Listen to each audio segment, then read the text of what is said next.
Electrochemistry के second part को आज हम स्टार्ट करते हैं। इससे पहले हम एक पार्ट इलेक्ट्रोकेमिस्ट्री का और दे चुके हैं, जिसमें हमने पहले से इलेक्ट्रोकेमिस्ट्री क्या होता है, इलेक्ट्रोलाइसिस क्या होता है और डे टू डे लाइफ में इलेक्ट्रोलाइसिस की क्या इम्पोर्टेंस है, इसके बारे में हमने बात की थी। और ये भी बताया था कि जो इलेक्ट्रोकेमिकल रिएक्शन है ECR, इलेक्ट्रोकेमिकल रिएक्शन है, ये रिएक्शन अपने पास दो तरीके की होती हैं। फर्स्ट अपने पास होता है डायरेक्ट रिडॉक्स रिएक्शन। क्या होता है? Direct redox reaction. और जो हमारे पास सेकंड वाली होती हैं वो होती है इनडायरेक्ट रिडॉक्स रिएक्शन। ये हमारे पास सेकंड होती है, ये हमारे पास इनडायरेक्ट रिडॉक्स रिएक्शन हुआ करती हैं। अपनी लास्ट वीडियो में हमने बोला कि एक कंटेनर अपने पास होता है, उस कंटेनर के ऊपर यहाँ पर कोई हमने एक इलेक्ट्रोड वायर या कोई भी हमने कोई जिंक की रोड हमने यहाँ पे इस कंटेनर के ऊपर डिप की है और इस कंटेनर के अंदर हमने एक सॉल्यूशन भरा हुआ है। वो सॉल्यूशन है CuSO4 का सॉल्यूशन। अब हमने बताया था कि जो जिंक की रोड है 5 मिनट के बाद, कुछ सेकंडों मिनटों के बाद यहाँ से ये ब्रेक होनी यहाँ पर शुरू हो जाती है, ऐसे ब्रेक डाउन हो जाती है यहाँ पर। और इसका जो ब्लू कलर है वो ब्लू कलर जो है डिसअपियर हो जाता है और यहाँ पर कुछ सॉलिड मटेरियल, यहाँ पे कोई सॉलिड मटेरियल इकट्ठा हो जाता है और इस सॉल्यूशन का जो कलर है वो रेडिश ब्राउन हो जाता है। क्या हो जाता है? Reddish brown. ये हमारे पास ऑब्जर्व किया गया था, हमने अपनी लास्ट क्लास में बता दिया था। अब यहाँ पर हम ये ऑब्जर्व करते हैं कि ये जो हमने बोला था कि हमारी डायरेक्ट रिडॉक्स रिएक्शन होती है, डायरेक्ट रिडॉक्स रिएक्शन हमारे पास हुआ करती हैं ये। अब डायरेक्ट रिडॉक्स रिएक्शन इनको क्यों कहते हैं? क्योंकि जो कंटेनर है अपना, उस कंटेनर में ऑक्सीडेशन भी हो रहा है, रिडक्शन भी हो रहा है। अभी हम देखते हैं कैसे हो रहा है, क्या प्रोसेस हुई होगी और इसके बारे में हम डिस्कस करते हैं यहाँ पर। ये जो कॉपर सल्फेट का कलर है अपने पास, ये ब्लू है, यानी कि रिएक्शन रही होगी CuSO4 जो एक सॉल्यूशन के रूप में था, मतलब एक्वस सॉल्यूशन के रूप में यहाँ पर था। जब वो जिंक से रिएक्शन करेगा तो यहाँ पर एक रिएक्शन बनेगी और वो बनी होगी ZnSO4 + Cu। अब ये जो Cu है ये सॉलिड रूप में यहाँ पर नीचे इकट्ठा हो गया होगा। ये रिएक्शन हम मानते हैं कि हो गई होगी। कॉन्क्लूजन इस ऑब्जर्वेशन का ये निकला कि जो वेट ऑफ जिंक है वो डिक्रीज हो गया है, क्योंकि यहाँ से जिंक की रोड क्या है वो कट गई है। तो पहला कॉन्क्लूजन क्या निकला अपने पास में कि weight of zinc Zn decreases. He second observation हमारा हुआ, जो ब्लू कलर है सॉल्यूशन का वो ब्लू कलर क्या हो गया? डिसअपियर हो गया। डिसअपियर यहाँ पर ब्लू कलर देखने को मिला, वो गायब हो गया। तीसरा ऑब्जर्वेशन जो हमें मिला वो ये मिला कि reddish brown colour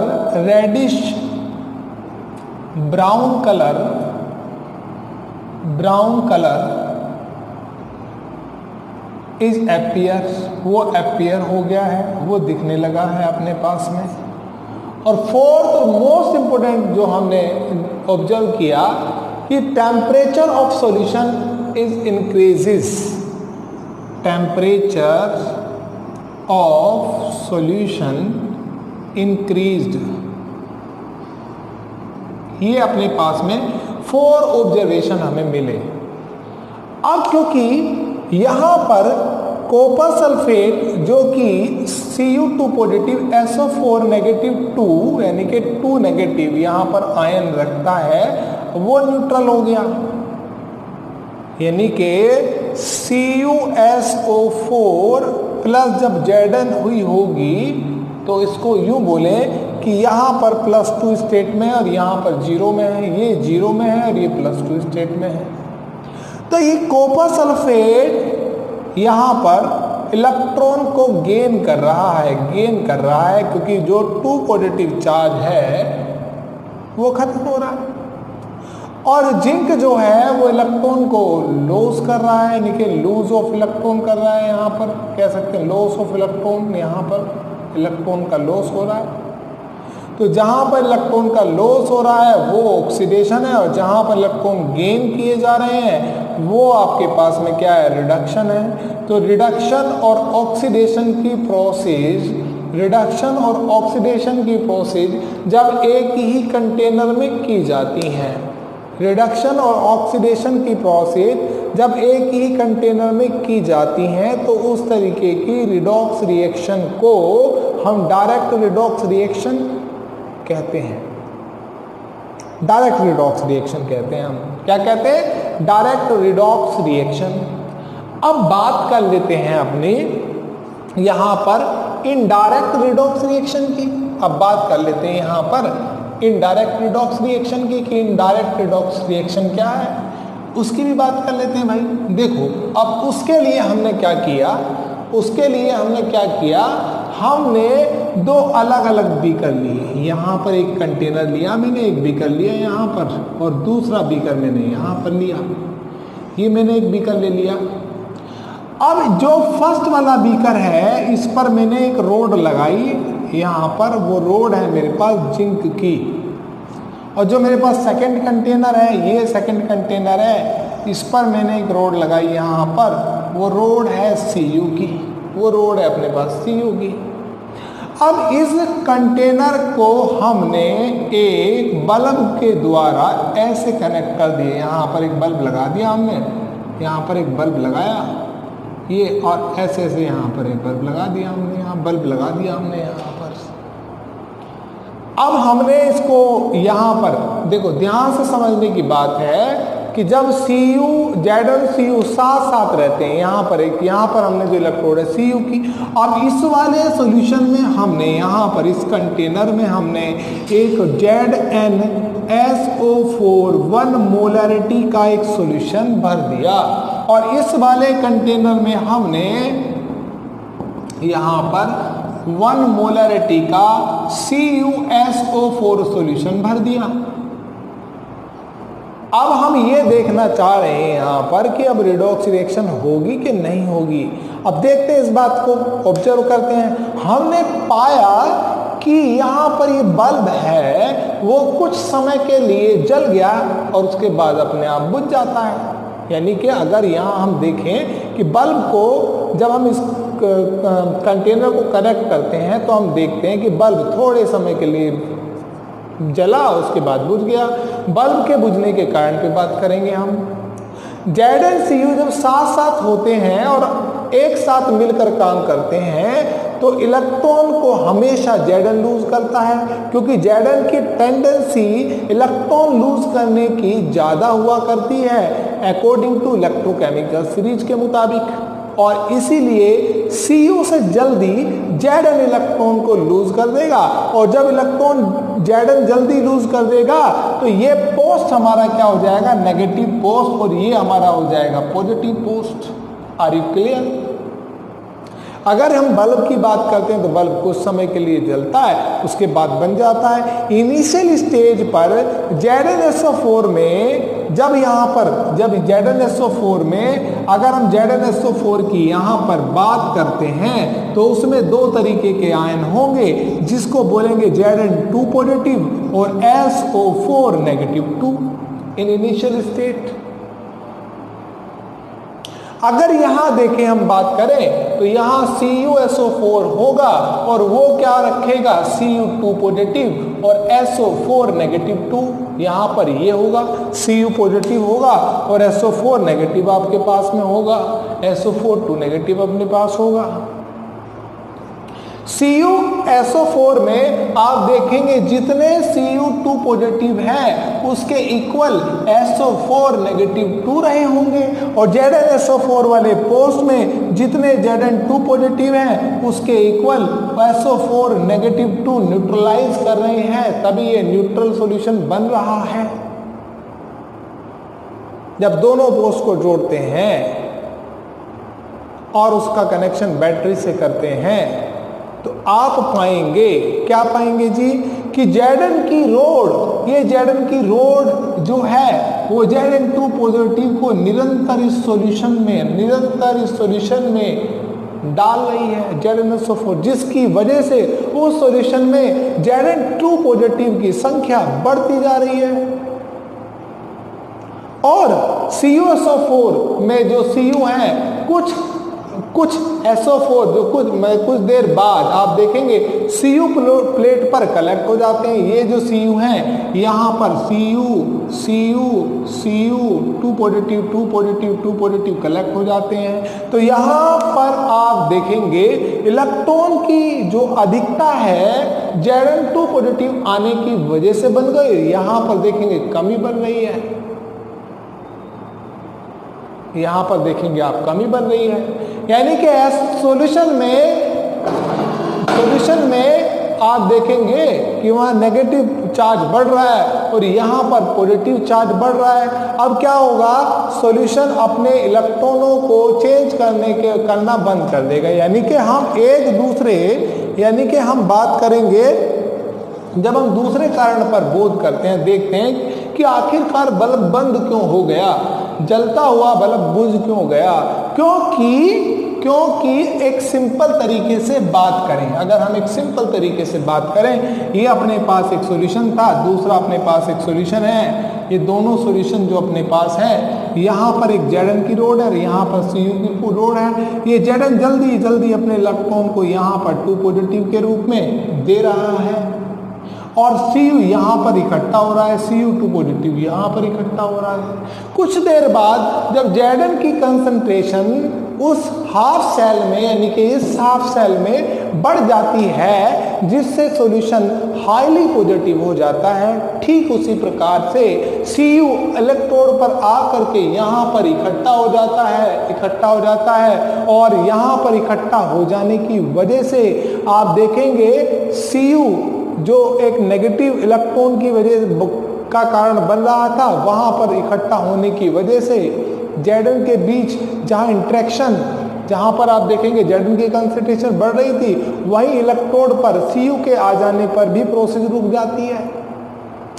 Zn2 positive जो बार बार यहाँ सॉल्यूशन में इकट्ठा हो रहा है, वो इंट्रैक्शन को बढ़ा रहा है, और जहाँ पॉजिटिव जो SO4 है अपना, जो Cu और SO4 के बीच जो बॉन्ड है अपना है, जो इक्वलाइजेशन है, वो खत्म होता जा रहा है। यानी कि Zn2 पॉजिटिव के बीच इंट्रैक्शन बढ़ जाता है, इस इलेक्ट्रोड की वजह, इस इलेक्ट्रोड और Zn2 पॉजिटिव के बीच इंट्रैक्शन बढ़ जाता है।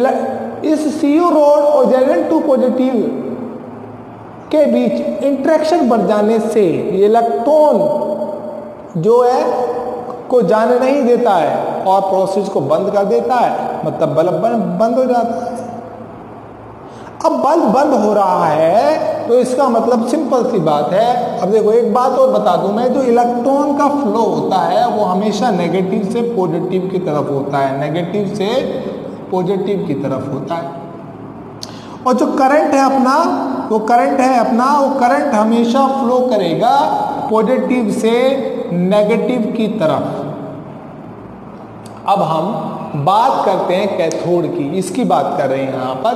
तो कैथोड पर Cu इकट्ठा हो जा रहा है, Cu2 पॉजिटिव इकट्ठा हो रहा है, Cu2 पॉजिटिव इलेक्ट्रोड पर आ जाते हैं तो यहाँ पर भी प्रोसेस रुक जाती है। तो इसका सॉल्यूशन, इसका कारण क्या हुआ, जो बल्ब जलता हुआ बल्ब है वो प्रोसेस रुक जाने की वजह से बंद हो जाता है। एक कंटेनर पर Zn पॉजिटिव की क्वांटिटी बढ़ जाती है और CuSO4 वाला जो सॉल्यूशन है वो Cu रोड पर Cu चिपक जाते हैं, जिसकी वजह से Cu वहां के सॉल्यूशन को छोड़ के, SO4 को छोड़कर इस इलेक्ट्रोड पर इकट्ठे हो जाते हैं।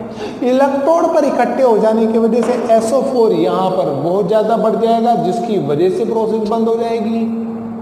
वैज्ञानिकों ने इसका सॉल्यूशन ढूंढने की कोशिश की और सॉल्यूशन ढूंढने की कोशिश करते करते करते करते उन्होंने एक इसका सॉल्यूशन निकाल लिया। भाई इसका सॉल्यूशन क्या है, देखते हैं इसका सॉल्यूशन क्या है। अब उन्होंने क्या किया, उन्होंने इन दोनों सॉल्यूशन के बीच में एक इन्वर्ट यू ट्यूब लगा दी। यहाँ पर ये इन्वर्ट यू ट्यूब उल्टी। अब ये जो इन्वर्ट यू ट्यूब है ये एक अगार अगार अगार अगार ये अगार अगार एक एक्वेटिक प्लांट है। अब अगार अगार एक तरीके की कह सकते हैं एक जो एक्वेटिक प्लांट है, वहां से इसको लेकर उसको KCl KNO3 को मिक्स किया उन्होंने इसमें। इस इन्वर्ट यू ट्यूब में जब अगार अगार सॉल्यूशन लिया तो वो सॉल्यूशन एक paste like jelly like solution बन गया, जिसमें यहाँ अंदर इस सॉल्यूशन के अंदर KCl KNO3 NH4NO3 कोई भी इनर्ट मटेरियल इसके अंदर भर लिया। अब ये अगर एक्वा सॉल्यूशन में नहीं है, ये सॉलिड फॉर्मेट में नहीं है, अगार अगार में इसको मिक्स करके इन्होंने इसके अंदर फिल कर लिया। अब क्या पाया उन्होंने, इस बात पर हम जानकारी यहाँ पर हासिल करते हैं और देखते हैं कि क्या हुआ होगा। अब हमारे पास जो यहाँ पर एक जो यूट्यूब मैंने लगाई है, यहाँ इस यूट्यूब को थोड़ा सा विस्तृत रूप दे करके मैं इसको यहाँ बना दे रहा हूँ। यहाँ पर ये देखो आप, ये देखो ये मैंने यूट्यूब बना दी यहाँ पर। अब ये जो KCl यहाँ पर है ये अपने आयनों में टूटेगा, ये नेगेटिव ये पॉजिटिव। अब ये जो K पॉजिटिव है ये नेगेटिव की तरफ जाएगा और Cl नेगेटिव है ये पॉजिटिव की तरफ यहाँ पर आएगी, जहाँ पर पॉजिटिव कंसंट्रेशन बढ़ रही है। पॉजिटिव कंसंट्रेशन तो यहाँ बढ़ रही है, यहाँ पर Cl नेगेटिव आएगा। अब इलेक्ट्रॉन की न्यूट्रलिटी करने के लिए कंस्ट्रक्शन ऑफ इलेक्ट्रोकेमिकल सेल कहते हैं इसी को।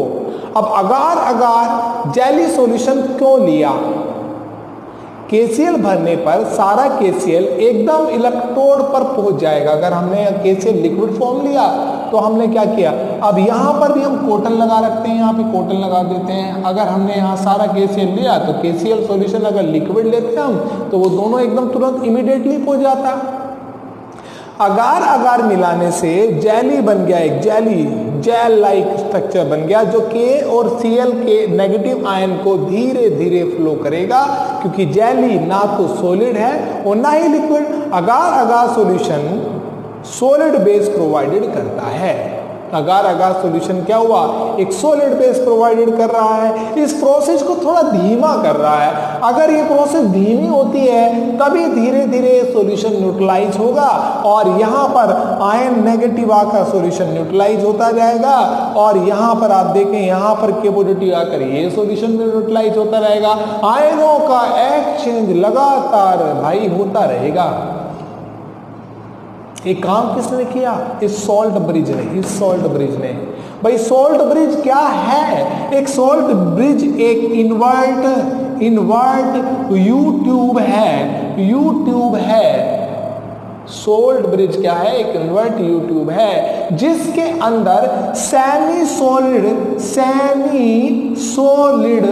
पेस्ट भरा होता है। सेमी सॉलिड पेस्ट भरा होता है, क्या है, सेमी सॉलिड पेस्ट। और वो सेमी सॉलिड पेस्ट किसका बना होता है, KCl का, KNO3 का और किसका, जेलेटिन का। किसका, ये KNO3 इन जेलेटिन होता है, जेलेटिन होता है आपके पास, या जेलेटिन नहीं होता तो क्या होगा,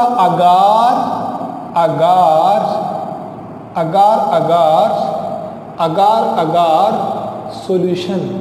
क्या होगा, अगार सॉल्यूशन, जो एक जेली लाइक क्या है, जेली लाइक है। क्या है, जेली लाइक है। इसका फंक्शन क्या बना भाई आकर के, इसका फंक्शन बना आकर के ये इसका फंक्शन, इस सॉल्ट ब्रिज का क्या फंक्शन बना, इस सॉल्ट ब्रिज का फंक्शन बना पहला फंक्शन तो इसका बना, ये सोल्ट ब्रिज किसी भी इलेक्ट्रिकल सर्किट को पूरा कर रहा है। कंप्लीट इलेक्ट्रिकल सर्किट क्या बनाया?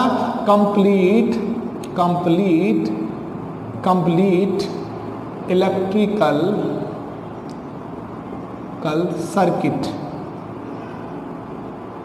सर्किट पूरा कर रहा है। सेकंड क्या आपके पास बना है यहाँ पर? सेकंड आपके पास बना है यहाँ पर सर्किट है भाई, देख लेना इंग्लिश इसके जो। अब maintain electrical neutrality, second function क्या बना? Maintain electrical neutrality. दो मेन फंक्शन हो गए इसके, ये सोल्ट ब्रिज के फंक्शन हो गए। अब आपको पूरी तरीके से समझ आ गया कि अब क्या है जो जिसकी वजह से गड़बड़ हो रही थी। यहाँ कंसंट्रेशन बढ़ रही थी, यहाँ कंसंट्रेशन SO4 नेगेटिव की बढ़ रही थी, यहाँ पर जिंक 2 पॉजिटिव की बढ़ रही थी। अब इस सोल्ट ब्रिज के आ जाने की वजह से वो चीज़ न्यूट्रल हो गई, तो बल्ब क्या होगा? वो ग्लो होता रहेगा। बल्ब क्या होगा? वो ग्लो होता रहेगा और हमारी समस्या का समाधान भी हो गया। हमारी समस्या का समाधान भी हो गया। जो हमारे पास प्रॉब्लम क्रिएट हो रही थी, जो हमारे पास प्रॉब्लम क्रिएट हो रही थी, उस प्रॉब्लम का भी हमारे पास क्या हो गया? सॉल्यूशन मिल गया। अब हमारे पास सॉल्यूशन मिल गया। अब हम अपने पुराने उसी पॉइंट पर आ जाते हैं जिस पॉइंट पर हमें बात करनी है, यानी कि मैं इन सारी चीज़ों को यहाँ से रफ कर देता हूँ। अगर आपने ये लिखा नहीं है तो मेरी वीडियो को बैक करें और इसको देखें। अब ये हमारे पास हाफ सेल है, ये एक हाफ सेल है, ये एक हाफ सेल है। ये हाफ सेल में एक में रिडक्शन हो रहा है, एक में ऑक्सीडेशन हो रहा है। इस प्रोसेस से लगातार Zn सॉलिड से Zn2 पॉजिटिव बन रहा है और दुनिया का कोई भी कोना हो जहां पर लॉस ऑफ इलेक्ट्रॉन होता है, वो प्रोसेस होती है ऑक्सीडेशन। क्या होती है? ऑक्सीडेशन। और जहां पर Cu2 पॉजिटिव से Cu बन रहा है और जहां पर गेन ऑफ इलेक्ट्रॉन होता हो, जहां पर गेन ऑफ इलेक्ट्रॉन होता हो, वो प्रोसेस होती है रिडक्शन। क्या होती है? रिडक्शन। और जब ऑक्सीडेशन रिडक्शन दोनों अलग अलग कंटेनर में होती हैं, जब ऑक्सीडेशन रिडक्शन दोनों अलग अलग कंटेनर में होती हैं, तो ऐसी रिडॉक्स रिएक्शन को हम बोला करते हैं इनडायरेक्ट रिडॉक्स रिएक्शन। अब ये जो रिडक्शन है ये पॉजिटिव पे हो रहा है और जो ऑक्सीडेशन है वो एक नेगेटिव पे हो रहा है। इसको याद करने के लिए भी मैंने एक प्रोसेस बनाई है और इस प्रोसेस को यहाँ पे मैं लिखूंगा LOAN, यानी कि लेफ्ट साइड में इस L का मतलब है लेफ्ट और O का मतलब है ऑक्सीडेशन और A का मतलब है एनोड। ये है लेफ्ट और ये है ऑक्सीडेशन और ये है एनोड और ये है नेगेटिव पोलैरिटी रखने वाला, ये नेगेटिव पोलैरिटी रखने वाला है। और यहाँ पर है RCP राइट साइड में रखा है, जिसे मैंने राइट साइड में रखा है मैंने, और ये यहाँ पर रिडक्शन का काम कर रहा है और ये यहाँ पर कैथोड है और कैथोड के बाद ये पॉजिटिव पोलैरिटी रखता है, ये पॉजिटिव पोलैरिटी रखता है। यानी कि ऐसी रिएक्शन जो ऑक्सीडेशन रिडक्शन को अलग अलग कंटेनर में करें, ये एक हाफ सेल है और ये दूसरी हाफ सेल है। जब एक हाफ सेल में ऑक्सीडेशन हो रहा हो और दूसरी हाफ सेल में रिडक्शन हो रहा हो, तो ऐसी प्रोसेस को हम बोलते हैं इनडायरेक्ट रिडॉक्स रिएक्शन। तो आई होप आपको मेरी ये वीडियो समझ आई होगी। जो इलेक्ट्रोकेमिकल रिएक्शन होती हैं वो दो तरीके की होती हैं, एक डायरेक्ट रिडॉक्स रिएक्शन और एक इनडायरेक्ट रिडॉक्स रिएक्शन। तो मैं अपनी नेक्स्ट वीडियो के साथ आपको नेक्स्ट टॉपिक के साथ फिर मिलूँगा। Thank you very much.